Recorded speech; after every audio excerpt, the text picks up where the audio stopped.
인터넷을 통해 가수들의 음반, 레포트나 과제, 각종 영상 등을 쉽게 찾아볼 수 있습니다. 하지만 저작물의 권리에 대해 잘 모르고 사용하는 경우가 많은데요.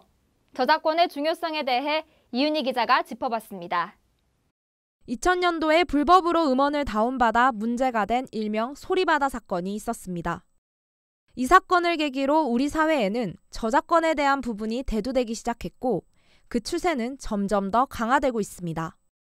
하지만 저작권 관련 법안은 까다로워 제대로 숙지하기가 어렵고 지키기가 힘든 상황입니다. 더군다나 제대로 된 저작권 교육이나 학습을 받아본 적이 없는 대학생들에게는 더욱 힘든 일입니다.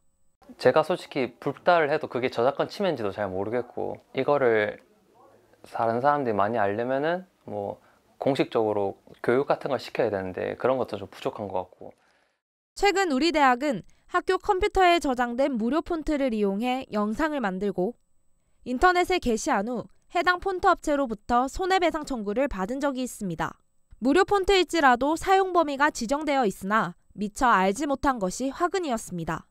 영상 제작은 원 저작물을 변형한 2차 저작물에 해당되므로 각별히 유의해야 합니다. 한 차례 홍역을 치렀던 우리 대학은 학생들이 저작권에 대한 인식이 필요하다는 입장을 전했습니다. 교육의 방법을 통해 가지고 저작권 침해에 대해서 주의를 기울일 수 있도록 그렇게 알려주는 것이 필요하다고 생각됩니다. 또한 정보 전산원 같은 곳에서 컴퓨터를 사용할 때 사용 일지나 그리고 교육을 하였다는 그런 기록들을 남기는 그런 노력도 필요하리라고 생각됩니다.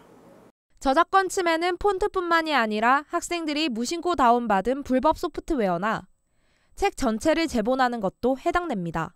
또한 본인이 저작료를 지불하고 받은 자료를 주위 사람들과 공유했을 시에도 저작권법 위반에 해당됩니다. 예를 들어 돈을 주고 산 음악 파일을 자신의 mp3 플레이어나 PC, CD 등에 담아두는 것은 괜찮지만 다른 사람들에게 주는 것은 처벌 대상이 됩니다. 저작권을 침해할 시 5년 이하의 징역, 5천만 원의 벌금형에 처할 수 있으며 전과자 기록까지 남을 수 있기 때문에 학생들은 각별히 주의해야 합니다. 하지만 비싼 정품을 학생들이 직접 구매하기에는 많은 부담이 있습니다. 책값이 몇천 원에서 만 원, 2만 원 하는 게 아니라 비싼 거는 아예 4만 원, 5만 원까지 하는 경우도 있어서 전체적인 용돈에서 몇십%를 차지할 수 있는 부분이라서 경제적인 부분에서도 이제 학생들이 많이 좀 약자인 측이 있어서 아마 그렇게 저작권을. 이에 따라 인문대, 사회대 등에서는 책값이 비싼 대학생들을 위해 중고교재 나눔 행사를 하며 책을 구비할 수 있도록 했습니다. 교내 인쇄소에는 저작권협회에 매년 일정 부분 책 복사를 허용하는 전승권료를 납부하기 때문에 학생들은 수업에 필요한 일부분만 발췌해 복사를 할 수 있습니다. 또한 우리 대학 정보처리 교육실에서는 한글, 오피스, 어도비 등 총 9종의 소프트웨어 프로그램을 회사와 계약을 맺어 학생들이 무료로 이용할 수 있습니다. 따라서 학교 전산실을 이용해 정품 소프트웨어를 사용하면 됩니다.